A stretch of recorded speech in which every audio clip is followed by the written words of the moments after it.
자, 안녕하세요. 자, 이번 시간에는 우리 도시 개발 사업 전체 체계도 들어갈 건데, 도시개발법은 6문제 나오는데, 그 6문제 중에서 이제 여러분이 이제 맞출 수 있는 범위가 2개 정도는 진짜 어렵게 내서 뭐 구석에서 내요. 틀리라고 내는 거.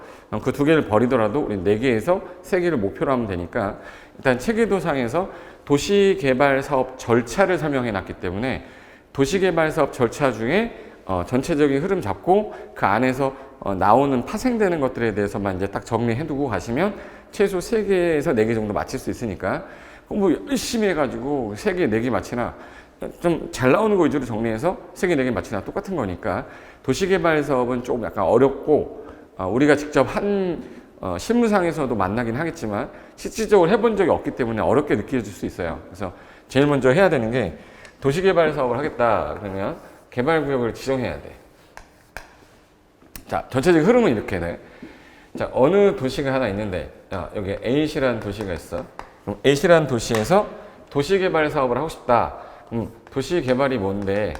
기존에 있던 비도시화 됐던 지역을 도시로 만드는 사업인데, 토지를 정리해서 구획을 한번 정리해 보겠다. 이게 토지구획 정리 사업이었었는데, 법 이름이 도시개발 사업으로 바뀐 거예요. 기존에 산들론이 있었는데, 산들론이 있었어. 그럼 이런 지역을 밀어서 구획 정리를 해서 이렇게 구획 정리를 하는 거예요. 여기까지 하는 사업이 도시개발 사업인데, 건축물을 막 지려고 하는 그 사업이 아니에요. 도시화 해놓은 상태에서 땅을 바꿔주거나 환지로 하거나 아니면 수용해가지고 대규모로 이제 하는 방식으로 2가지 나눠지는데, 이 도시로 만드는 방식이 예를 들어서 전체 땅을 매입을 해서 수용 사용 방식이 하나 있고, 토지 소유자 각각을 내보냈다가 다시 땅으로 교환해 주는 형태 있죠? 교환해 주는 것을 환지 방식이라고 합니다. 이 상태로 하거나 섞어 쓰는 것은 혼용 방식인데, 혼용 방식은 분할해서 하면 분할 혼용 방식, 분할하지 않고 하면 미분할 혼용 방식이라고 하기 때문에 얘는 별도로 공부할 일이 없습니다. 그럼 이걸 제일 먼저 하려면 어디를 할 거야 라는 이 구역을 지정해야 돼요. 그럼 이 구역 지정하기 위해서 지정을 받기 위한 요건이 나올 거고, 그럼 지정을 하는 분이 나올 거예요. 그럼 지정하는 사람이 누구냐? 이거 우리는 도시개발구역이라고 하고, 구역을 지정하면서 동시에 내가 어떤 도시로, 무슨 단지로 조성하거나 어떤 시가지로 만들 건지에 대한 계획을 짜야 돼요. 어떤 단지로 만들 건지, 뭐 산업단지로 할 건지, 아니면 주거단지로 할 건지, 그런 거에 대한 결정을 해야 되니까, 그러면 개발 사업에 관한 계획을 짜겠다. 이걸 개발계획이라고 합니다. 개발구역을 지정하면서 개발계획을 동시에 짜는 건데, 그러면 요거를 구역을 지정하는 사람을 이제부터 지정권자라고 하고, 지정권자가 지정 요건에 맞는 지역을 선택해서 지정을 하게 되면 지정에 따른 효과가 나오겠죠. 효과가 어떤 효과가 있냐, 이게 시험에서 주로 첫 번째 문제로 나오는 거야. 누가 지정하냐, 어떤 지역을 대상으로 조건을 맞춰야 되냐, 지정이 되고 나면 어떤 효과가 있냐, 이 3가지가 주 시험 문제로 첫 번째로 나올 수 있는 거기 때문에 이건 내용이 아주 단순해요. 요건을 외우면 되고 효과도 외우면 되고, 지정권자는 도시군관리계획에서 하는 거죠. 그럼 도시군관리계획 결정권자가 지정하는 거니까, 우리 도시군관리계획 결정권자는 원칙이 시, 도지사, 대장, 대도시장, 예외가 국장이 있는데, 국장이 지정하는 사유는 5가지. 국중공들청에서 국가가 사업할 때, 중앙행정기관장이 요청할 때, 공공기관장이나 정부 출연기관장이 30만 제곱미터 이상으로 구역을 지정해달라, 국가계획과 관련돼 있어서 제안할 때, 2 이상의 시도에 걸쳤는데 협의 성립이 안 되면 나와 국장이 직접 하겠다. 시도의사가 서로 하게 되면. 그리고 천재, 저 같은 사람이죠. 천재, 지변, 긴급한 때, 그때는 어느 분이 한다? 국장이 한다. 이렇게 하시면 되고, 이 사람은 이제부터 한꺼번에 부를 때 너무 많잖아요. 그래서 이제부터는 지정권자라고 부르고, 지정권자가 개발계획에 있는 내용 중에서 시행자 지정이라는 게 있어요. 시행자로 지정받을 수 있는 사람들이 있으면 그 사람을 지정해야 되잖아요. 그럼 이분이 지정권자가 지정해줬기 때문에 앞으로 시행자는 항상 어느 분한테, 지정해주신 분한테 충성해야 되기 때문에, 인가 누구한테 받습니까? 예를 들어서 누구한테 승인 얻어요. 누구한테 서류 제출해야 돼. 누구한테 보고 드려야 돼. 그럼 전부 다 지정권자예요. 그럼 지정권자가 아닌 권한자만 하나 외우면 얘는 권한자는 끝나는 거고, 그리고 요건에서 나오는 숫자 정도 외우면 외워야 될 거는 끝나는 겁니다. 그럼 구역을 지정했으니까 개발계획에서 짠 대로 누구 정해줬냐면 시행자. 시행자가 짜는 계획을 구체적으로 어떻게 사업을 할 거냐, 우리는 실시계획이라고 합니다. 실시계획 작성해서 인가가 떨어졌어. 인가 떨어진 거 알려줘야 되니까 뭐 하겠죠? 고시. 고시하게 되면 수용 사용 방식도 있고 환지 방식도 있는데, 수용 방식은 이 개발구역이 지정된 상태에서 시행자가 이렇게 하겠다라는 구체적인 계획을 짰잖아요. 그 계획대로 진행하면 되는데, 수용을 하기 위해서는 바로 땅을 매입하면 바로 공사에 착수하면 됩니다. 착수해서 공사 끝났어요. 공사 완료라고 합니다. 공사 완료되고 나면 준공에 따른 검사 받아야 되니까 준공 검사 신청해요. 준공 검사 받고 나서 공사 진짜 끝났어요 라고 사람들한테 알려줘야 되잖아요. 공사 완료 공고합니다. 공사 완료 공고하면 그날의 다음 날에 개발구역은 해제된 것으로 본다. 수용 방식일 때. 근데 환지 방식은 A가 100평을 갖고 있다가 나갔는데 몇 평을 받을 거냐, 이 계획을 짜야 돼요. 그래서 여기는 계획이 총 3개 나오는데 여기서는 환지 계획이라고 합니다. 환지 계획 작성해서 이거 인가를 받고 그 다음에 공사에 착수하는 거예요. 착수한 다음에 공사 끝났어. 그럼 공사 완료인데, 여기서 공사 완료는 다 됐는 거를 와서 한번 보세요라는 공사 완료고, 그러면 거기서 의견이 있는 사람은 의견 제출하면 되겠죠? 그럼 공사 완료에 따라 준공검사 받아요. 준공검사 받고 나서 진짜 끝났다라고 공사 완료 공고를 하면 되는데, 그럼 여기서 끝났긴 끝났는데 토지 소유자 A야, 너 102번지 땅으로 50평을 내가 주겠다.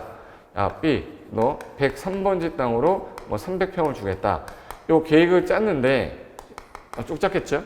그 사람들한테 환지 가져가세요 라고 해야 되는데, 환지의 소유권을 이전하는 처분, 이걸 환지 소유권 이전 처분, 줄여서 환지 처분이라고 그래요. 환지 처분 공고하면 이 공고한 날에 다음 날, 개발구역은 이제 도시가 됐으니까 다음 날부터는 개발구역이란 말 쓸 필요가 없죠. 그래서 환지 방식은 환지 처분 공고일의 다음 날 어떻게 돼? 효력을 상실하는 겁니다. 실효된다고 그러죠. 그럼 지금 현재 계획이 몇 개 나오는지 보세요. 환지 계획, 실시계획, 그 다음에 개발계획. 계획이 총 3개 나오는구나. 수용 방식일 때는 계획이 없고 환지 방식일 때는 계획이 있다. 그래서 가장 먼저 뼈대를 잡을 때 개발계획, 그 다음에 실시계획, 환지계획 이렇게 잡아놓으세요. 그럼 개발계획은 방향 잡는 거니까 앞으로 사업을 실시하기 위해서는 실시계획은 개발계획에 부합돼야 된다. 이런 말 나올 거고, 이 개발계획은 이 도시에서 짜는 계획이 있을 거 아니에요? 도시에서 짠 계획이 방향 주는 계획이 광역도시계획이 있거나 아니면 도시군 기본계획이 있다. 그럼 이 방향에 맞춰서 개발계획이 나와야 되니까 개발계획은 광역도시계획과 도시군 기본계획이 부합돼야 된다. 이런 말이 나올 거예요. 그럼 이제부터 자, 시행자가 실시계획 작성해서 인가 받고 착수하고 나면 이제부터는 이 파트는 다 시행자가 하는 겁니다. 그럼 시행자는 아까 항상 누구한테 충성하라고 그랬지? 지정권자한테 충성하라고 그랬잖아요. 그러니까 이제부터 인가권자는 전부 다 지정권자인데 이 환지계획 인가권자만 외우셔야 돼. 요거는 아주 세부적인 거라 여기는 특별자치도시사랑 시군구한테 받으라고 돼 있어요. 그래서 이걸 특도시군구라고 하는데 왜 항상 나올 때 특특시군구였지 특도시군구가 아니었었는데 왜 갑자기 특별자치시가 빠졌냐? 세종시의 경우는 특별자치시는 현재 도시로 만들고 있는데요. 거기다 또 도시개발구역 제할 일은 없기 때문에 현재 법상에서, 법령상에서는 세종시가 안 나와요. 이 도시개발법에 할 때는. 그래서 여기는 특특시군구가 아니라 특도시군구라서 가장 행정기관의 하급한테 받고, 요것 빼고는 준공검사, 권자, 승인권자, 인가권자 전부 다 지정권자로 찍으시면 권한자는 끝난다. 이 전체적인 개념상에서 여기 시행자가 누구로 지정받을 수 있느냐, 얘는 공공부문 시행자랑 민간부문 시행자로 나눠지는데, 공공부문에 해당하는 시행자랑 민간부문에 해당하는 시행자 중에 민간이 좀 제약이 있어서 이 제약이 되는 동의요건들이 있어요. 제약되는 것들에 대해서 요거 좀 정리해두고, 그 다음에 시행자 중에 민간 중에 조합이 나옵니다. 조합은 별도로 한 문제가 나오기 때문에 조합 관련된 거 하나 보시면 되고, 그리고 지정권자, 그럼 이제 권한자 관련된 거는 다 끝나는 거고요. 그 다음에 이제 구체적인 내용 중에서 특례 규정 같은 거 나올 건데, 둘 중에 누가 시간이 많이 걸립니까? 그러면 수용은 땅을 다 사버렸기 때문에 밀면 되는데, 환지는 토지 소유자가 갖고 있던 토지를 다른 토지로 다시 구획 정리해서 돌려줄 건데, 그러다 보니까 사업 진행이 잘 안 돼요. 그래서 완료된 부분, 전체 사업 구역 중에서 여기는 완료가 됐지만 뒷부분이 진행이 안 되고 있으면 이 완료된 부분은 어차피 받을 사람이 미리 가서 쓰면 좋지 않겠냐. 그래서 착수는 했는데 완료가 안 된 상태에서 미리 가서 쓰세요라고 하는 걸 환지 예정지라고 해요. 환지 예정지라는 거 미리 가서 쓰세요라고 통지를 할 때 어느 위치에 어느 면적을 언제부터 써라. 위치, 면적, 효력 발생 시기를 통지합니다. 그럼 요 환지 예정지 효력 발생일부터 환지 처분 공고하는 날까지 있죠.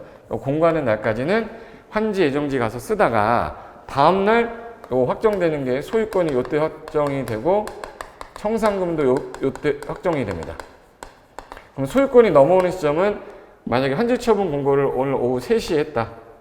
오늘 3시에 했으면 3시에 소유권이 넘어가는 게 아니라 냈다, 일곱, 여덟, 아홉, 열, 열하나, 삐 하면서 이제 끝나는 때가 있어요. 12시 땡 치는 거를 요때 필요 없는 권리 소멸한다 해서 환지 처분 공고가 끝나는 때 필요 없는 권리는 소멸한다 이런 말 쓰고요. 요 1초 되는 날이 무슨 날이에요? 다음 날이에요. 그러면 다음 날 소유권은 확정되고 청산금도 확정된다. 확정이란 말이 나오면 무슨 날이라고 찍으면 돼요? 다음 날. 필요 없는 권리는 소멸합니다 라고 하면 언제요? 환지 처분 공고가 끝나는 때 땡 치면서 소멸한다 이렇게 끝내시면 돼. 그런데 요 환지 등기는 환지 처분 공고한다고 소유권은 넘어왔지만 등기를 해야 되기 때문에 환지 등기는 14일 안에 하라고 돼 있어요. 14일 안에. 공고 난 날부터 며칠 안에? 14일. 환자하건내 14일이라고 그랬어요. 14일. 환지 등기는 14일 내 시행자가 행정청이면 촉탁하면 되고 비행정청이면 신청에 따라 일괄 등기하면 끝난다. 이렇게 하는 건데 이 과정에서 이제 살을 붙인 거죠. 그래서 우리 체계도는 몇 페이지냐면 6페이지인데 도시개발에서 페이지 6페이지 보시면 자 여기 제일 먼저 해야 되는 걸 제가 확대 좀 해보겠습니다. 제일 먼저 도시개발 사업을 할 건데 그럼 제일 먼저 어느 분이 지정을 할 거냐 해서 도시개발구역 지정하면서 도시개발계획 짠다. 요 하는 사람이 누구야 그러면 아까 원칙이 시도지사 대장 예외국장.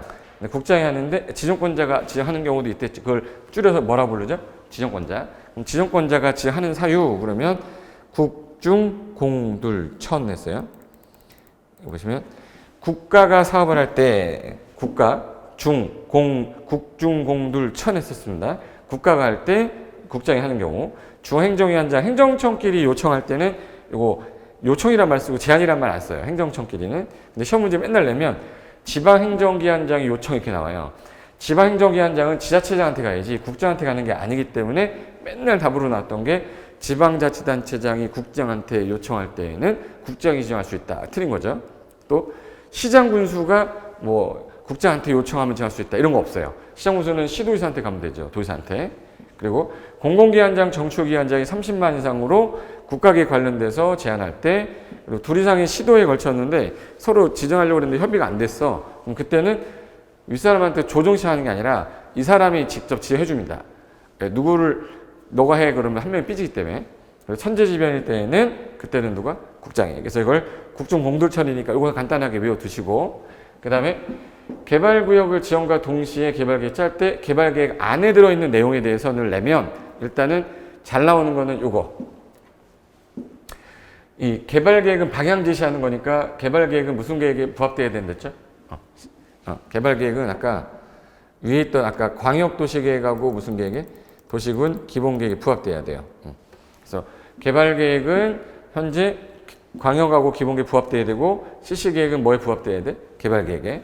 그럼 이 개발계획의 방향성 잡는 건데 이 시행자 여기서 정하고 시행방식 정할 때 수용하고 환지하고 혼용방식 중에 제일 시끄러운 방식이 뭐냐 그러면 수용방식이 한 5년 걸린다 그러면 환지는 한 10년 정도 잡아요. 그럼 시간이 많이 걸린다는 얘기는 뭐야? 복잡하다는 얘기거든. 그러다 보니까 진행이 안 될까 봐 개발계획 수립할 때 사전에 미리 동의를 얻어라. 환지 방식으로 하고자 할 때 면적 3분의 2, 총수 2분의 1 동의를 얻으라고 돼 있는데 이 개발법에서 동의 요건이 있어요.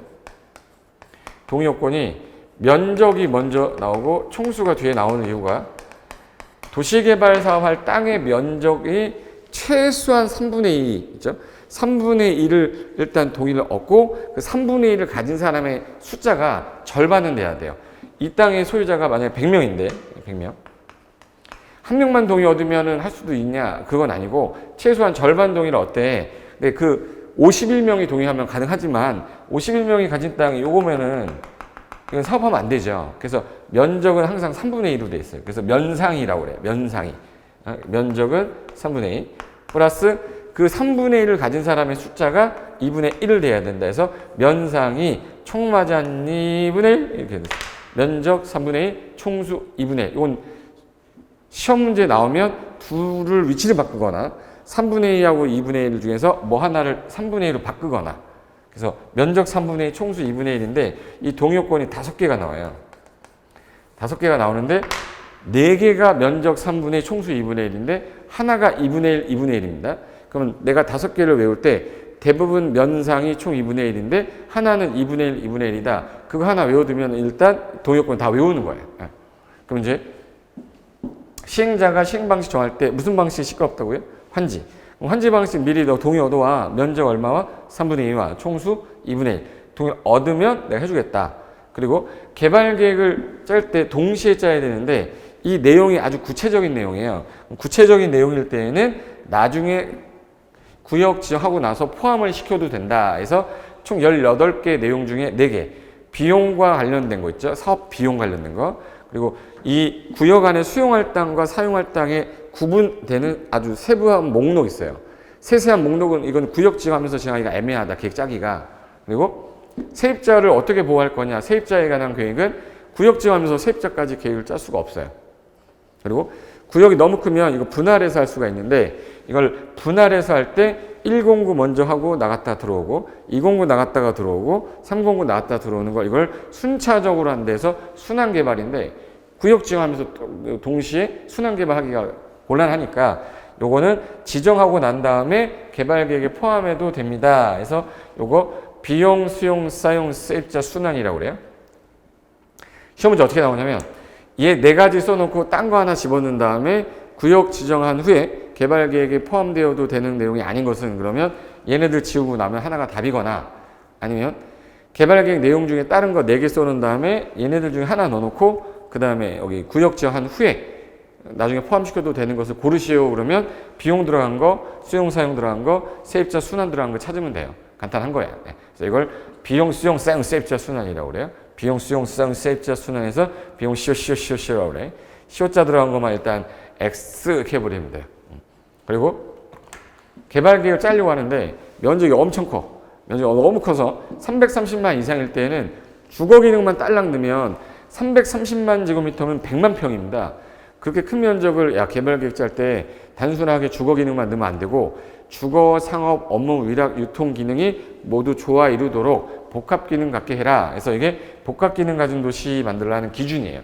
나중에 복합 기능이 얼마예요? 라고 말이 나오면 330만 기억하시면 돼. 그 다음에 상위 계획에 부합되라는 거는 개발 계획은 광역하고 도시군 기본 계획에 부합될 것. 그럼 위에다가 이렇게 놓고 광역 도시 계획, 도시군 기본 계획에 부합될 것. 이렇게 하면 돼요. 그럼 광역 도시 계획과 도시군 기본 계획 부합될 것. 그럼 실시 계획은 누구에 부합되는데? 개발 계획 부합될 것. 그래서 부합 관련된 내용 나오면 요것만 기억하시면 돼요. 그럼 이제 이 구역을 지정과 동시에 개발 계획 짜야 되는데 이게 짧게 많은 지역은 이거 동시에 하는 건데 구역을 지정한 후에 그 다음에 개발 계획을 짜도 좋다. 개발 계획 원래는 동시에 하는 건데 개발 구역 지정하고 나서 그 다음에 개발 계획을 짜라. 2년 줄게. 그럼 2년 안에 계획을 짜도 되는 거는 뭐냐면 짧게 많은 미개발지들이에요. 그럼 그 미개발지를 단독 문제로 내면 요 놈이 나올 수 있어요. 지정한 후에 계획을 수립해도 되는 지역. 우리나라 땅 중에 주상공 녹 중에서 주상공은 개발이 된 지역이잖아요.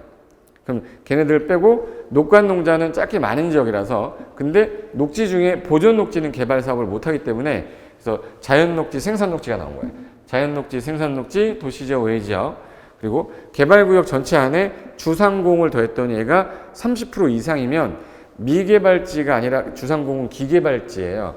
걔가 30% 이상이 돼버리면 이건 아니다.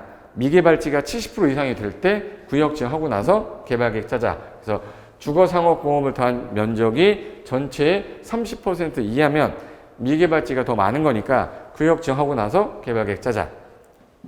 그리고 중앙행정기관장과 여기는 구역 지정해놓고 천천히 개발계획 짜자고 협의가 된 거예요.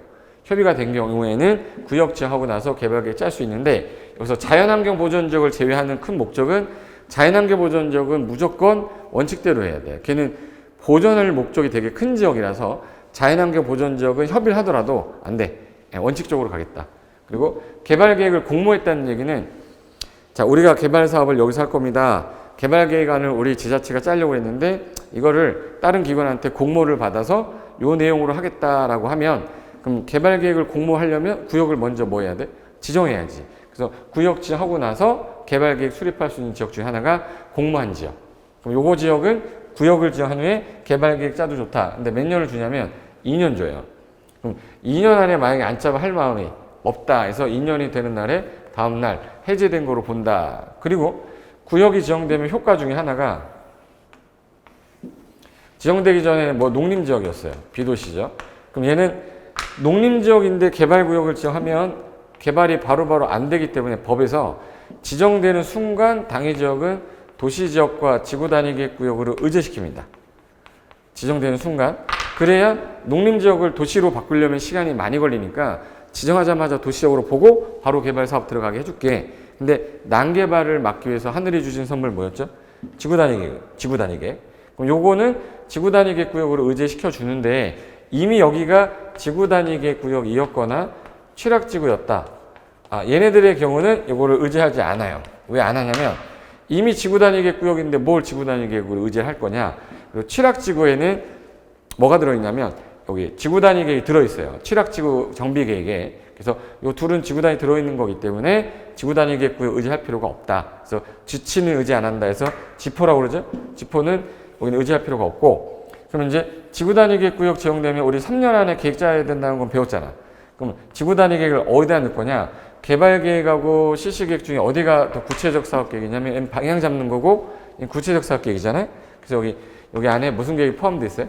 지구단위 포함되어 있어. 그럼 얘는 몇 년 안에 인가 신청을 해야 되냐? 당연히 몇 년 안에 인가 신청해야 돼요? 3년.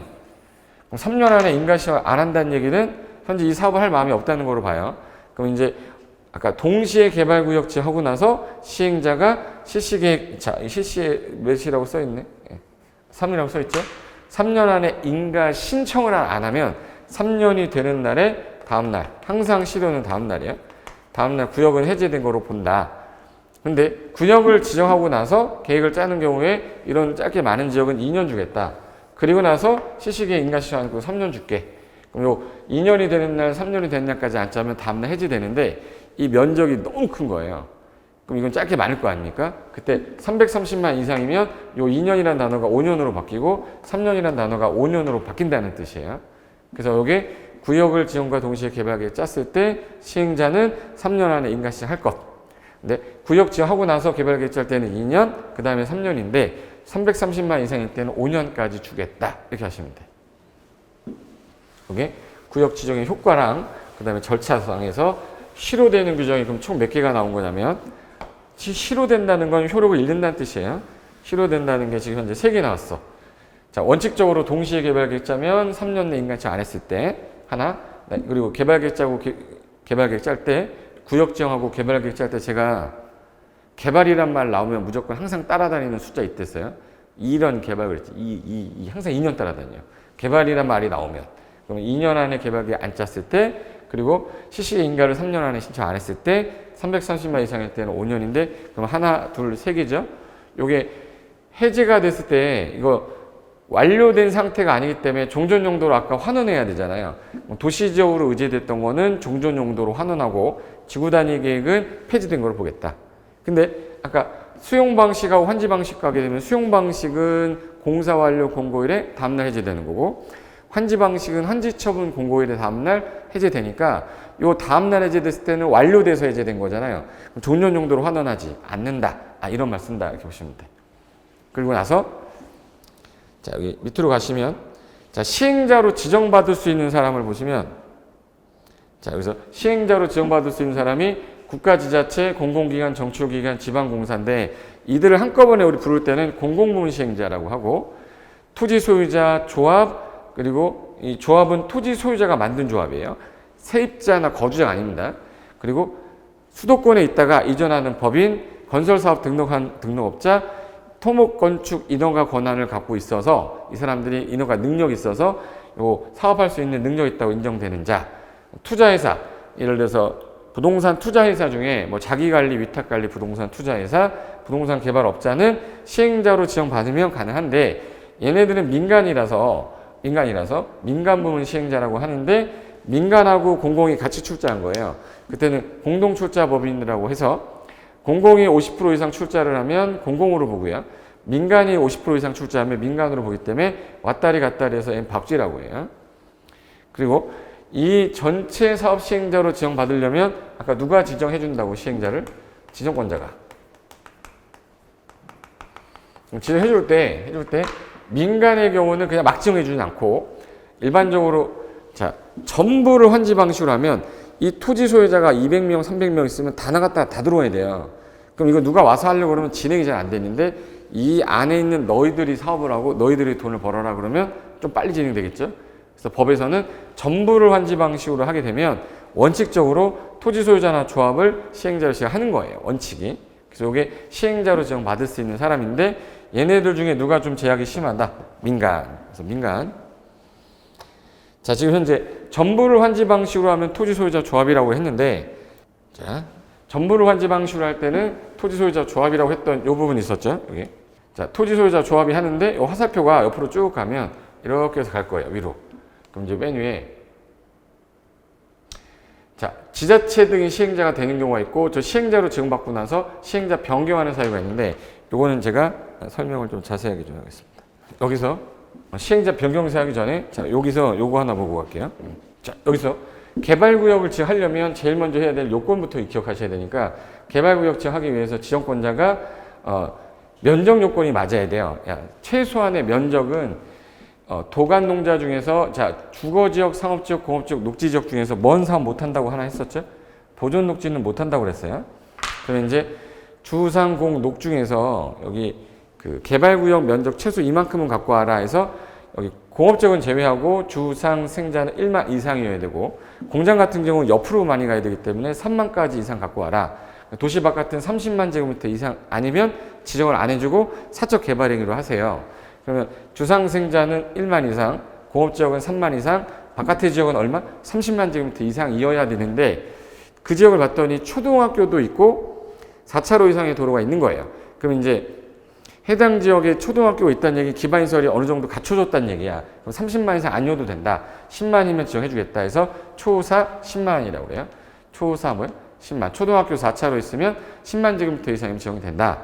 그럼 이제 요 면적 이상이어야 되고 그 와중에 요 주상공은 이미 개발된 지역이라 아까 기개발지라고 했고요.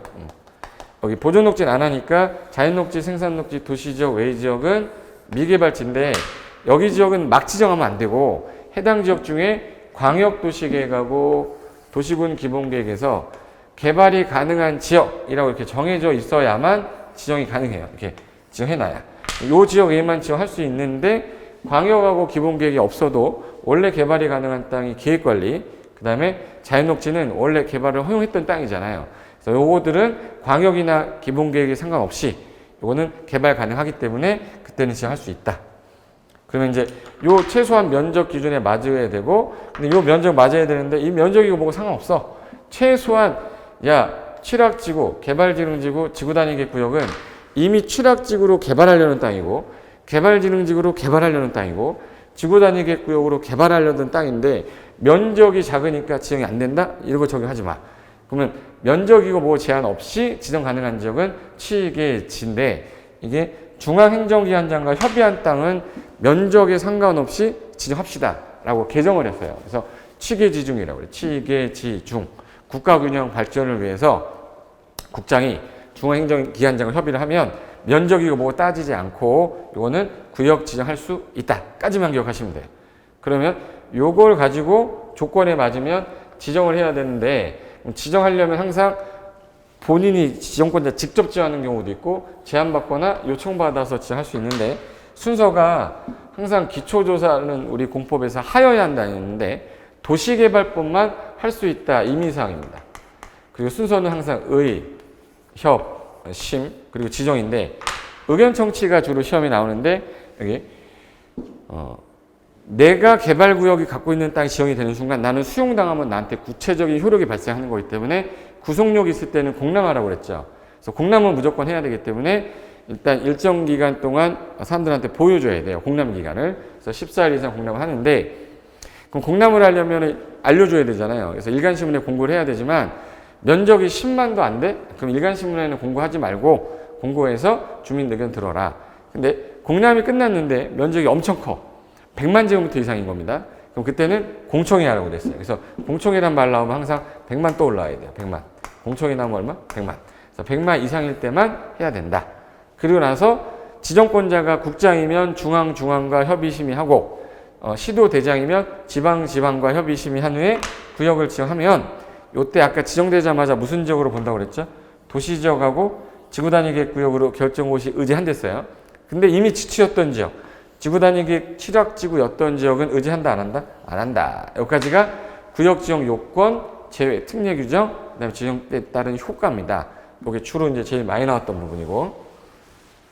자, 그러면 좀 전에 했던 거. 자, 우리 도시개발구역 지정하려면 주상생자는 얼마 이상 이어야 됩니까? 그럼 주상생자, 여기 누구는 못한댔죠? 보존독지 못한댔어. 그럼 주상생자는 얼마? 1만. 공업지역 같은 경우는 얼마? 3만 이상. 바깥의 지역은 얼마 이상 이어야 돼요? 그러면 30만 이상인데, 예, 30만 이상이지만 이게 아파트 연립 건설할 때 초등학교 있거나 4차로 이상이 같이 있어. 그럼 이거 얼마로 완해줬죠? 10만. 외워볼까? 자, 그러면 주상생자는 얼마예요? 그럼 주상생자는 얼마 이상일 것? 1만. 공업지역 같은 경우는 얼마? 3만 이상 이어야 돼. 이 숫자가 나와요. 그리고 도시적 바깥은 얼마 이상이지만 30만 제곱미터 이상 이어야 되는데, 초등학교하고 4차로 있으면 초사 10만 이상이면 개발구역 지정할 수 있다. 그래서 요거까지만 하시면 됩니다. 자, 그러면 이제 수용 방식으로 진행할 때 이 A, B, C, D한테 전부 다 돈을 주고 사다 보니까 매입만 하면 바로 가니까 시간은 적게 드는데 비용이 많이 나와요. 근데 환지는 A야 나가 있어, B 나가 있어, 이 땅으로 줄게, 이 땅으로 줄게. 그래서 나오는 게 환지 계획이 나와야 되기 때문에 시간이 좀 많이 걸린다. 그래서 여기 보시면 시간은 많이 걸리는데 비용이 낮아. 그게 무슨 사업이에요? 환지 방식. 그리고 나서 여기 도시구획 정리가 싹 됐어요. 그럼 이제 주상공록 나오겠죠. 그럼 이 땅을 집단 조성해서 매각하는 겁니다. 그걸 조성토지 공급이라고 해요. 그러면 공익사업으로 끝났기 때문에 토지 가격이 좀 싸겠죠. 그래서 감정가격으로 매각하다 보니까 여기 경쟁입찰로 일단 매각을 하세요. 그런데 이게 너무 많이 사람들이 모이면 이거는 어떻게 보면 경쟁입찰하다가 투기로 바뀌니까 추첨하는 경우가 있는데, 주로 주택부지나 공장부지가 투기가 많아서 그래서 주택 중에 단독주택, 주택건설용지, 그리고 공장용지, 그리고 공공택지는 추첨 방식으로 하겠다 해서 단주, 공공, 추라고 그래요. 그 다음에 이거 안에 나머지 것 중에서 공공성 있는 거, 이런 것들이나 국가 등이 할 수밖에 없는 것들은 수의계약으로 합니다. 수의계약. 그러면 수의계약이 17개 있는데 8개가 있는 12, 13. 대통령령까지 보면 한 페이지예요. 그거 외우지 마시고 단주, 공공, 추 아니면 전부 다 수의계약 이렇게 밀면 돼. 원칙은 경쟁에 붙여서 매각을 하는데 단주, 공공, 단독주택, 주택건설, 아파트 용지, 공장 용지, 공공택지는 추첨인데 나머지 모르겠다 그러면 수의계약이다 라고 밀면 돼요. 이게 이제 수용 방식의 조성토지 공급이라고 하고, 환지 방식은 아까 나갔다가 들어오게 되면 도로로 빠지고 공원으로 빠지고 이런 공공시설 용지를 빼야 되기 때문에, 그리고 시행자도 내가 먹는 게 있어야 사업을 하는 거니까, 그래서 이거를 환지로 돌려주지 않고 보류해 놓은 땅, 이걸 보류지라고 그래요. 보류지는 곧 이제 간보유를 한 50% 잡았다. 그러면 얘네들이 전체 땅이 예를 들어서 100만 평이었다. 그럼 50만 평은 돌려주고 50만 평은 사업비용 충당에 쓰거나 공공시설 용지를 쓰겠다. 우리 보류지라고 하는데 그 보류지들이 안 준 땅이에요. 그 땅 중에 사업비용 충당용 땅을 채비지, 나머지는 공공시설 용지라고 해요. 그럼 이제 이들이 받은 땅이 어떻게 받을 거냐면 간보유를 평균 50% 잡았다면 면적이 100평 있던 사람이 50% 적용하면 50평 받아야 되죠. 그 제대로 받아서 적응한지. 근데 40평 받으면 10평을 덜 받았으니까 감한지. 60평을 받았다. 10평 더 받았죠. 증환지라고 그래요. 자기는 땅 안 받겠다. 저는 그냥 돈으로 주세요. 환지로 지정하지 않았다. 환지 부지정이라고 그래요. 그리고 땅이 주기가 애매할 때는 시행자가 건설한 주택이 있으면 건물하고 공유지분 주겠다. 땅을 땅으로 받아야 환지인데 건물로 받았으니 입체적 권리 변동, 입체 환지를 하겠다. 그래서 요 계획을 짜는 거를 환지 계획에서 짜고, 환지 계획에서 짠 대로 사업이 다 끝나고 나면 마지막에 환지 처분하면 그 공고한 날 밤 12시 땡 치면서 모든 거는 다 소멸하고 다음날 소유권 확정된다. 요 개념만 정확하게 잡고 계시면 돼요. 그러면 결론은 아까 전에 했던 거. 자, 도시개발구역 지정과 동시에 개발계획을 짰어. 그럼 이제 짰으니까 사업하는 누구 정해야죠? 시행자. 그 중에 공공도 있고 민간도 있댔죠? 그럼 공공의 경우에보다는 민간이 제약이 심하겠지. 그리고 실시계획이라는 거 이제 시행자가 짤 때 앞에 있는 무슨 계획이 맞고? 개발계획. 여기 안에 무슨 계획 들어있었냐면 구체적인 지구 단위 계획은 개발계획에 있는 게 아니라 어디 있어야 돼요? 실시계획이 있다는 게 이게 중요한 거죠. 그럼 요거를 이제 작성해서 인가를 받으면 공사에 착수할 때 수용 방식, 환지 방식, 혼용 방식 중에 선택을 해서 간다. 그러면 이제 환지 방식일 때에는 계획이 하나 더 나온댔죠. 개발계획, 실시계획, 그 다음에 무슨 계획? 환지계획. 그래서 요거 인가받고 난 다음에 가면 되는데 요 인가권자가 제가 다 지정권자인데 이것만 누구라고 그랬죠? 특도시군구니까 요거 외워달라고 그랬어. 그러면 행정청이 가장 하급이니까 행정청은 인가를 받을 필요까지는 없고 작성을 하지만 비행정청만 인가받게 돼 있다. 착수한 다음에 완료되면 와서 보시라고 한 다음에 무슨 검사 받아야 돼요? 준공검사. 그리고 나서 공사 진짜 끝났어요 라고 공사 완료 공고하면 이제 환지 가져가라고 처분해 줘야 되죠. 환지계에서 정한 대로 처분하는 걸 환지 처분 공고라고 하고 공고한 날에 무슨 날에? 다음 날 소유권하고 청산금 확정되는데 얘는 준공검사 받고 60일 안에 해주셔야 돼. 그리고 14일 안에 환자하건네 14일 이랬죠. 환지 등기 며칠 내? 14일. 그리고 다음 날에는 소유권하고 청산금이 확정된다. 그래서 요 순서에서 살 붙이는 거였죠. 그래서 여기 수용 방식은 착수하고 완료되면 준공검사 받고 그냥 끝나. 공사 완료 공고 다음 날 끝나는데 환지 계획은 요거 하나 들어있고 얘는 환지 계획이 없잖아요. 그리고 환지 계획에 따라 무슨 처분도 해야 되고 환지 처분 공고도 해야 되고. 그래서 지금 현재 본 거 중에 그러니까 우리 맨 위에 개발구역 지정과 동시에 개발계획 짜면 요 시행자가 짜는 계획, 아까 실시계획이 아까 뭐 들어있다고? 지구단위. 우리 체계도에서 봤던 거예요. 그리고 얘네들 중에서 공공하고 민간 중에 누가 제약이 좀 심하다. 민간이 좀 제약이 심한데 아까 전부를 환지 방식으로 하게 되면 토지 소유자 또는 조합을 원칙으로 한다고 그랬지만 요걸 지자체가 하는 경우도 있어요. 그래서 지자체 시행사유에서 맨 오른쪽 위에 있던 거예요. 거기 원래 전부를 환지 방식이면 너희들 토지 소유자나 조합이 해야 되는데 얘네들이 하면 시간이 많이 걸리니까 지자체한테 해주세요라고 동의하시면 우리가 직접 해줄게요. 그럼 여기는 이미 사업을 하기로 결정이 된 거니까 면적 3분의 2까지는 필요가 없는 거예요. 하기로 했으니까 절반 이상 동의 얻어와라. 절반이니까 면적 2분의 1, 총수 2분의 1이라서 얘는 2분의 1, 2분의 1이에요. 근데 얘 빼고는 다 면적이 얼마랬지 아까? 면상이 총 맞은 2분의 1 그랬어요. 그래서 여기 동의요건 맨 왼쪽 보시면 동의요건 볼 때 여기 확대 한번 해볼까? 자, 면적은 다 얼마로 되어 있는지 한번 확인해 보세요. 면적은 다 얼마로? 3분의 2. 제가 확대해 볼게요.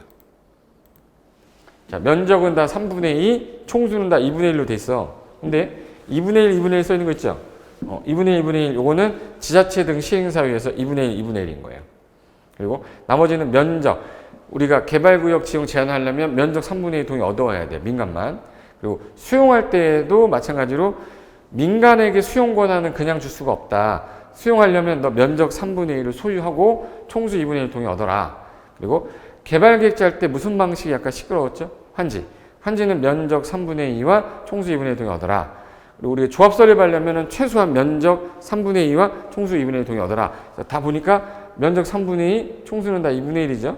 근데 요 놈만 2분의 1이 아니기 때문에 얘가 3분의 1로 바뀌면 틀렸다. 그래서 지자체 시행사유 아까 할 때 지자체 시행사유 하면 면적 2분의 1, 총수 2분의 1 이렇게 기억하셔야 돼요. 그러면 요 2분의 1, 2분의 1일 때 지자체가 해줄 건데 기존의 사업을 지자체가 하고 있었어요. 하고 있었는데 그 안에 개발구역이 지정되면 그냥 지자체가 병행하는 게 필요하다 그러면 지자체 등이 병행하겠다. 그리고 구역이 지정되고 난 다음에 지정 신청을 해야 되는데 이거 만약에 1년 안에 시행자 지정 신청 안 하면 할 마음이 없는 거로 봐서 지자체가 해버리고 부득이한 경우에는 얘네들이 지정 신청 못 하고 있다. 그럼 6개월은 연장해 주겠대요. 그래서 2분의 1, 2분의 1, 16 병행이라고 그래요. 2분의 1, 2분의 1, 16 병행해서 2분의 1 더하기 2분의 1 하면 몇이죠? 1. 1 기억하시고 1 더하기 2는 3. 1 더하기 2는 3. 3 더하기 3은 6. 그래서 2분의 1, 2분의 1, 1년 6월 병행. 요게 지자체 시행사유예요. 그 다음에 요거 별표해 놓으시고 2번. 책에도 제일 오른쪽에 있는 겁니다. 그 중에 시행자 변경 사유라는 거는 바꾼다는 얘기죠. 공법에서 미착수란 표현 나오면 항상 몇 년이에요? 2년. 미착수란 말이 나오면 2년이 뭐냐면 시행자를 지금 했는데 CC에 인가받았으면 2년 안에 착수해야 되는데 안 했어. 그럼 이거는 시행자 바꾸겠다. 그리고 아까 전부를 환지 방식으로 하게 되면 시행자를 아까 토지소유자 조합인데 지자체가 하는 경우 있겠죠. 근데 전부를 환지 방식으로 할 때는 토지소유자 조합인데 얘네가 시식의 인가시청을 원래 3년 안에 해야 되는데 얘네들한테는 3년을 주면 안 돼. 토지소유자 조합한테는 1년 주겠다. 1년 안에 인가신청을 안 하면 시행자 바꾸겠다. 그러면 1년 안에 안 했으니까 나머지 2년 남은 애들이 시식 인가신청해야 돼요. 근데 부득이한 경우에 연장해서 6개월. 그리고 시행자를 지금 했는데 얘네들이 시행자를 지금 했는데 시행자 지정받은 거 시식에 인가받은 게 취소돼 버렸어요. 시행자 지정받은 게 취소되면 바꿔야죠. 시식에 인가받은 게 취소되면 바꿔야지. 그리고 시행자가 사업을 하는데 부도 났어요. 못할 거니까 시행자 뭐 바꿔야지. 그래서 요 시행자 변경 사유는 단독 문제로도 나왔는데 요 네 가지를 그대로 써놓은 다음에 한 가지를 천재지변 긴급한 사유 이렇게 넣어가지고 천재지변 아까 어디서 나왔냐면 국장이 지정한 사유 국중공들촌 할 때 나왔었어요. 그래서 가끔가다 요거 내는 경우 있으니까 일단 미착수 나오면 몇 년? 2년. 시행자 돈 떨어진 거 뭐예요? 부도 파산. 그리고 이제 처분에 따라 인가받은 거, 조합서 인가받은 거라든지 시행자 지정받은 게 뭐 됐어요? 취소됐을 때. 그리고 전부를 환지 방식으로 할 때는 토지소유자 조합인데 걔네들한테는 1년밖에 안 줘요. 시식의 인가 신청 기간을. 안 하면 1년 동안 버렸으니 나머지 바뀐 자가 2년 안에 인가 신청 안 하면 구역 해제시키겠다. 그래서 1년 부득이하면 연장해서 6월 이렇게 된 거예요. 그래서 요게 시행자 맨 오른쪽 요 윗부분 한 겁니다. 요 윗부분. 그 다음에 자 요걸로 갈까요? 자 이제는 수용하고 환지 방식에서 수용 방식에서 나올 수 있는 거는 수용 방식은 아까 착수한 다음에 완료되면 준공무사 받고 공사 완료 공고하고 나면 다음날 구역은 뭐 된다? 해제. 얘는 완료로 해제된 거니까 종전 정도로 들어가면 안 되죠. 그럼 여기서 수용 방식으로 하려면 원래 얘가 공익사업 인정을 받아야 되는데 이게 시식의 인가고시 받을 때 수용 권한을 주면 땅값이 너무 올라가 있어서 그 해당 토지 개발 위해서 수용할 땅, 사용할 땅에 대한 토지 세부 목록이 있어요. 그 세부 목록이 고시가 됐을 때 사업 인정 간주된 거로 보겠다가 특례 규정입니다. 그 하나랑 수용의 특례고 토지 상환 채권 잘 나와요. 시험에서 제일 잘 나오는 게 토지 상환 채권하고 조성토지 공고 이 두 가지가 제일 잘 나옵니다. 원래 수용 방식은 이 땅을 다 산 다음에 돈을 딱 주고 내보내고 시행자가 다 밀어버려야 되는데 땅을 매입하려고 수용하려고 했더니 이 친구가 저 어떻게든 땅 주시면 안 됩니까? 돈 안 받을래요? 하면 그러면 땅으로 줄게 되면 환지가 되니까 매수 대금이 만약에 10억이었다. 그럼 10억의 일부 뭐 2억은 일단 땅으로 주고 돈으로 주고 뭐 8억 정도를 땅으로 줄 수도 있어요. 그럼 땅으로 주려면 뭘 끊어줘야 되잖아요. 토지로 내가 상환해주는 채권 줄 테니까 갖고 있어. 이걸 토지 상환 채권이라고 그래요. 그럼 이거는 시행자 중에 공공하고 민간 중에 누가 부도 나면 위험하죠? 민간. 그래서 민간의 경우는 지급보증 받아야 됩니다. 공공이든 민간이든 발행할 수 있대. 민간은 지급보증 받아야지 부도 나더라도 보증회사가 알아서 하겠죠. 그리고 시행자가 발행해줬더니 얘도 주고 쟤도 주고 다 줘버리면 안 되니까 조성되는 토지의 전체 2분의 1 초과하면 안 되고, 공법에서 요 상환이란 말이 들어가면 무조건 김영식 증권이에요. 공법에서 우리 시험법이 내에서 채권이 4개 나오는데 주택상환사채, 토지상환채권 이 2개가 상환자 들어가면 다 김영식 증권입니다. 그래서 양도는 가능하지만 명의가 안 바뀌면 남의 걸 주웠거나 훔친 거야. 채권을 내가 갖고 있는데 고상철이라고 안 써있고, 예를 들어서 여기다가 다른 사람 이름을 양민 써놨어. 양민님 건데 내가 갖고 있으면 내가 훔친 거잖아요. 그래서 양도 받을 때 반드시 명의를 이전해야 됩니다. 그래야 발행자한테 대항해서 내 거라고 주장할 수 있고, 여기 토지상환 채권이니까 토지만 주는 줄 아는데 건물로도 준다라는 건 까먹으면 안 돼요. 토지 건물로 상환하는 채권 이야 토지상환 채권이라 한다. 그리고 선수금은 사업하는 시행자가 돈을 너무 많이 써가지고 수용을 했기 때문에 돈을 좀 먼저 땡겨받겠다 해서 먼저선 받을 수 돈금에서 선수금이라고 하고, 조성된 토지 아까 전에 감정가격으로 매각하기 때문에 경쟁 입찰로 아까 매각하는 거랬어요. 단주, 공공추, 단독주택, 주택건설용지, 공장용지, 공공택지는 추천 방식으로 하니까 이것만 외워두시고 모르겠으면 다 수익이 이렇게 하셔야 돼요. 그 다음에 이주대책이라는 거는 수용을 하게 되면은 돈 받고 나가야 될 거 아니에요? 그러면 갑자기 살 곳이 없어지니까 반드시 처음에 꼭 해야 되는 거 이주대책 수립이다까지만 아시면 되는 거야. 여기 이제 수용 방식에서 조금 잘 나왔던 내용 중이고, 여기다 이제 살 붙일 때 토지 상환채권 공부 좀 하고 조성 토지 좀 공부하시면 수용 방식은 끝나는 거예요. 근데 환지 방식은 일단 내용이 좀 많아 보이기 때문에 맨 처음에 환지에 관련된 뭘 짜라고 그랬냐면 계획자 그랬잖아. 근데 인가권자 까먹지 말라고 했으니 여기 형광펜 해놔야죠. 환지 계획은 구체적으로 A 어디로 가라, B 어디로 가라, 환지 설계, 안 받을 사람, 청산 대상, 토지 명세, 이거 건물 명세 X라고 해놓으세요. 건물 아닙니다.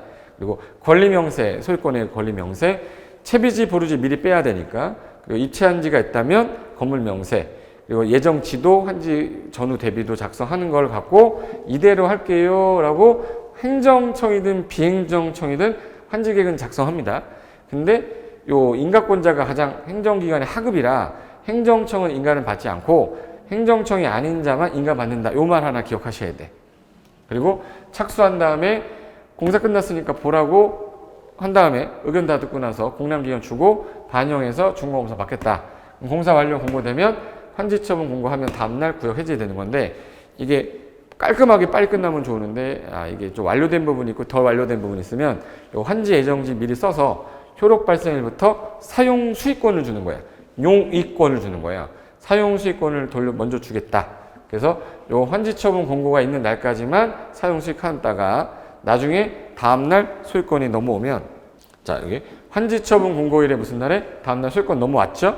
그러면 이제 요때부터 14일 안에 환지 등기하면 되고, 요 등기가 본 등기가 안 됐는데 다른 등기하면 안 되잖아요. 타 등기는 제한된다. 그리고 예외적으로 등기 원인을 증명할 수 있는 서면으로 예외는 있다. 그래서 이게 환지처분 공고에 따른 효과고, 그리고 소유권하고 청산금이 확정되는 날이 요 날이기 때문에 요 날부터 청산금은 더 받은 사람은 징수해야 되고 덜 받은 사람한테는 교부해줘야 되는데, 우리 공법에서 권리 위에서 잠자고 있는 자는 보호받지 못한다라고 해서 행사 안 하고 있으면 시간이 지나면 소멸하게 돼 있어요. 그걸 소멸시효인데 공법은 소멸시효가 더 5년으로 되어 있어요. 앞으로 소멸시효 나오면 더 5년 무조건 찍어. 그렇게 소멸시효 나오면 몇 년? 5년. 그래서 확정된 게 다음 날이니까 언제부터? 환지처분 공고일의 다음 날부터 5년간 권리 행사 안 하면 요거 소멸한다. 소멸시효 몇 년? 5년 이렇게 하시면 돼요. 근데 청산금은 개인 토지와 관련된 거기 때문에 이 부분만 보시면 안 되는 게 감가보상금이라는 게 있습니다. 자, 이거 감가보상금이라는 거는 전체 토지를 대상으로 전체 토지 가격이 1,000억이었는데 사업 끝나고 나면 이게 예를 들어서 2,000억, 3,000억이 돼야 되는데 990억이 된 거예요. 10억이 떨어졌죠. 왜 그러냐? 조성되고 나서 여기를 공공시설 용지로 뺀 거야. 동그라미를. 공공시설 용지로 빼고 뭐 이렇게 빼면서 많이 빼먹은 거예요. 요거 공공시설 용지를 과다 확보한 거, 과다. 과다하게 확보하는 바람에 시행 후에 총액이 전체보다 감소가 되면 요때 토지 소유자 용익권자한테 돌려주라는 건데, 담보물권자는 요 땅을 갖다가 요거 받았는데 저당권이 1억 이하로 떨어지진 않잖아요. 그래서 담보물권자는 안 줘요. 그래서 이 공공시설을 많이 확보하는 시행자는 누구일 때일까? 그렇죠? 행정청일 때예요. 요 시행자가 행정청이라는 거 형합해 놓으셔야 돼. 그러니까 조합 X라고 해놓으세요. 옆에다가 행정청이고 옆에 조합 X 이렇게 해놓으세요. 조합은 자기 먹을 것도 없는데 뭘 공공시설 용지로 쓰라고 하겠어요? 그래서 공공시설 용지를 과다 확보하는 바람에 후가격이 전가격보다 줄었을 때 지급하는 돈을 감가보상금이라 하고, 청산금은 A가 100평인데 50평 받아야 되는데 40평을 받았어. 10평에 대해서 청산하는 거잖아요. 그래서 얘는 개별 토지 개념이면 얘는 전체 토지 개념이라 청산금과는 아예 별개라서 청산금을 받아도 뭐 감가보상금 둘 다 받을 수 있습니다. 이게 비교할 내용이고, 그 다음에 지금 현재 요 조합 관련된 게 나오는데, 요 조합이 시험에서 좀 잘 나와요. 요 조합 별표 하나 해놓으시고 옆에다가 한 문제 이렇게 써놓으시겠어요? 한 문제. 한 문제. 이거 한 문제 잘 나옵니다. 도시개발법에서 토지 소유자들이 사업을 하려고 그랬는데, 이거 안 되겠어. 좀 약간 우리가 사업을 좀 해야겠다 그러면 여기 도시개발조합은 개칠이라고 그래요. 이 구역 안에 있는 사람들이 200명이다. 그럼 7명 이상이 모여서 조합 설립하려면 아까 동의요건이 면상이 총마자 2분의 1 그랬어요. 면적 3분의 2, 총수 2분의 1. 동의를 얻어서 사업할 건데 조합은 수용을 못해요. 우리가 나갔다 들어올 수밖에 없기 때문에 전부를 환지 방식으로 할 때밖에 못합니다. 그래서 조합은 환지 방식의 그 면적 3분의 2, 총수 2분의 1 동의 얻어서 조합 설립 인가를 받아야 되는데, 이 법의 인가권자는 말 안 해도 다 누구라고 그랬죠? 지정권자. 지정권자한테 인가를 받고 난 다음에 설립이 된 거고, 법인격을 갖추기 위해서는 주된 사무 소재지에 30일 내 등기를 해야 돼요. 그럼 성립을 하는 거는 등기했을 때 권리 능력을 부여받는다. 법에서 인격 받았어. 법인이라는 거예요. 법인인데, 그럼 법인이 되는 시점 언제예요? 등기예요. 인가받은 때가 아니라. 그래서 성립되는 시기는 조합 설립 인가받은 때다 이러면 안 돼요. 인가받고 뭐 한 때다? 등기. 그래서 이걸 줄여서 등덩이라고 그래요. 등기함으로 떡립 한다 해서 등덩. 이거는 기억해 두셔야 돼요. 등기함으로 뭐? 떡립. 등덩. 그리고 조합 설립할 때 3분의 2, 2분의 1 동의를 했지만 안 한 애도 있을 거 아니에요? 근데 조합은 수용을 못 하기 때문에 동의를 안 한 애, 울고 있는 애 있죠. 나 동의 안 했는데 하는 애 있잖아. 얘네 자동조합은 됩니다. 이거 시험에서 도시개발법상 조합 설립에 동의한 자만 조합원이다 이러면 안 돼요. 동의하지 않은 자도 자동조합원이 돼버리고, 나중에 조합원비 이들이 내야 되는데 안 내면 얘네들한테 연체를 부과하고, 연체를 부과하는데도 만약에 안 내, 그럼 강제징수를 들어가는데, 조합은 강제징수를 못하니까 징수해달라고 뭐 하는 거야? 위탁. 그 다음에 미성년자 6살짜리도 땅 가질 수 있단 말이에요. 그래서 개발법에서 토지 소유자가 조합이 설립이 되면 조합원은 누구야? 그러면 토지 소유자가 조합원이다 이렇게 써 있어요. 그게 10살이든 12살이든 소유자면 다 조합원이라는 뜻이고, 동의하든 안 하든 조합이 설립이 되면 다 조합원이라는 뜻이기 때문에 미성년자도 조합원은 되는 거예요. 12살, 뭐 6살짜리도. 아버님 돌아가시면서 상속받을 수 있잖아. 근데 얘네들이 일을 할 수는 없잖아요. 그래서 임원은 될 수 없다 해서 여기 미성년자는 조합원이 될 수 없다 이렇게 꼬셔요. 넘어가면 안 돼. 조합원은 되지만 이 사람이 조합장, 이사감사가 될 수는 없잖아. 그래서 임원은 될 수 없다. 이거 중요한 거고. 그 다음에 법조문 중에서 여기 있어요. 1. 미성년자는 조합원은 되지만 임원은 되지 못한다. 그리고 조합은 법인으로 하는데 언제 성립돼요? 등기함으로 성립한다. 그럼 조합 임원 중에 조합장도 있고 이사감사가 있는데, 그 중에 조합장하고 이사가 주로 일을 하는데, 자기랑 계약을 하게 되면 자기 유리한 쪽으로 갈 거 아니에요. 소송을 한다고 하면 그때는 조합과의 계약 소송을 할 때에는 누가 대신한대요? 감사가. 요거 2번 나왔죠. 감사가 대표한다. 그리고 내가 땅을 팔게 되면 취득한 사람이 조합원이 돼요. 그래서 조합원 지위 양도 가능한데, 만약에 나는 조합하기 싫어. 그럼 인가 신청 전에, 공법에서 철회는 항상 전에 하셔야 돼요. 인가가 난 후는 철회 못 합니다. 그래서 신청 전에 철회를 하면 동의자 수에서 뭐 한다? 제외. 그리고 내가 여기 조합원이면서 딴 데 가서 조합원 임원하고 있으면 안 돼요. 겸직, 금지. 5글자로 네 거나 잘해. 하나만 잘하라 이 뜻이에요. 그래서 이게 조합 관련돼서 많이 나왔던 핵심 지문이고, 그 다음에 자 밑으로 가시면 이제 수용 방식하고 사업 흔지 방식에서 수용 방식에서 나올 수 있는 게 제가 분명히 아까 수용이라는 건 아까 조합은 못 한댔죠. 그래서 민간의 경우에는 면적 3분의 1을 가지고 있는 상태에서 2분의 1이라 얘는 소유가 중요해요. 소유. 그리고 수용하려면 공지법을 준용하는데 이게 사업 인정 간주되는 시점은 준용을 안 하고 아까 토지 세부 목록 뭐한테 고시한테 사업 인정 받는 걸로 본다고 돼 있고요. 재결 신청이라고 해서 자 손실 보상 즉 수용 보상하려면 보상받을 자랑 할 자가 둘이 협의를 하는데 협의 성립이 안 되면 재결 신청을 1년 안에 해라고 돼 있는데 안 하면 수용 권한이 상실돼서 시행자가 사업을 못 하는 경우가 생기니까 이 시행자를 보호하기 위해서 1년이라는 시간을 언제까지로 늘리겠다? 사업 시행 기간 종료할 때까지. 그리고 원형지는 한 번만 참고로 보시고 제가 아까 토지 상한채권 잘 나온댔죠. 이건 모든 시행자 발행할 수는 있지만 민간은 부도날 때를 대비해서 뭐 받아라? 지급보증. 승인권자 말 안 해도 다 누구라고 그랬죠? 지정권자. 상환 들어가면 기명이 됐죠. 그래서 양도할 때 명의를 이전하지 않으면 발행자나 제3자한테 대항할 수가 없다. 그리고 이주대책이라는 거는 수용되는 바람에 생활의 근거지 상실자를 위해 반드시 마련할 거 이주대책. 선수금 땡겨받는 돈. 그리고 누구 승인 얻어서 땡길까요? 그렇죠. 지정권자. 그리고 조성토지는 감정가로 공급을 하기 때문에 경쟁입찰로 매각하되 단주 공공초 하나 외우고 모르겠으면 수익약으로 다 하는갑다. 학교용지 같이 좋은 거가 대표적으로 이거는 감정가격으로 좀 하기가 애매하다. 학교용지 좋은 거니까 얘는 감정가격 이하로도 공급할 수 있다. 그래서 이게 주 핵심이에요. 그 다음에 옆에 바로 가면 환지 방식 있어요.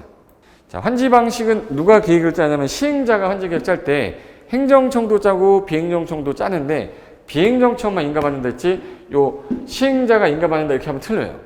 비행정청만 인가를 받되 환지 설계 해가지고 작성할 때 위치, 지목, 면적 이걸 위지면 토질, 수리, 이용 상황, 환경 위지면 토수리환을 종합 고려해서 적응 환지 되도록 하되 이 내용 계획 짠 거 주민들한테 보여는 줘라. 그래서 모든 시행자가 작성하는 건 맞지만 비행정청만 인가받는 것만 조심해라. 그리고 환지계획 인가권자 아까 제가 특도시군구라고 그랬죠. 환지계획에서 정한 대로 환지 처분하려면 통지해서 시행자한테 알려주면 그 처분에 따른 효과는 그날 다음날 권리가 이전이 되는 거고 소유권 입찰한지도 요날 이전하는 거고 채비지 보르지도 이날 이전하는 건데 요 채비지 중에 완료되기 전에 완공된 부분에 대해서 팔았어요. 그럼 이 둘은 매매 계약을 한 거기 때문에 소유권 이전 등기 마친 때 처분된 것으로 즉 소유권 이전 등기 마친 때 취득한 거로 본다. 그리고 환지 등기는 며칠 안에 하라고요? 14일. 행정청이면 촉탁, 비행정청은 신청해야 돼요. 그러니까 행정청이 행정청한테 할 때 좀 어렵게 부탁하는 걸 촉탁이라고 하시면 돼요. 그리고 촉탁, 신청에 따라 일괄 등기를 하고 그 등기될 때까지는 타등기 제한된다. 여기까지. 그리고 마지막으로 나온 게 숫자 관련된 건데요. 숫자 관련된 거 맨 오른쪽 가시면 여기 슬슬 암기하면 된다는 얘기는 오늘 외우라는 거 아니에요. 반복해서 책에도 계속 보실 거잖아. 그래서 아까 최소한 면적이 주상생자는 얼마 이상? 1만. 공업지역은 3만. 바깥의 지역은 30만. 초사 10만. 여기 아까 초등학교 4차로 있으면 10만이죠. 근데 요거를 제외할 때 면적이고 뭐가 안 따지는 거는 취계지 중에서 취락지구나 개발진흥지구나 지구단위겠고요. 중앙행정이 협의한 땅. 이거는 면적이고 계획이고 안 따진다. 그리고 그 30만 제곱미터 이상 어디서 나왔냐면 공공기관장이 국장한테 제안할 때 아까 일간신문에 공고 안 해도 된다 얼마 미만일 때 10만.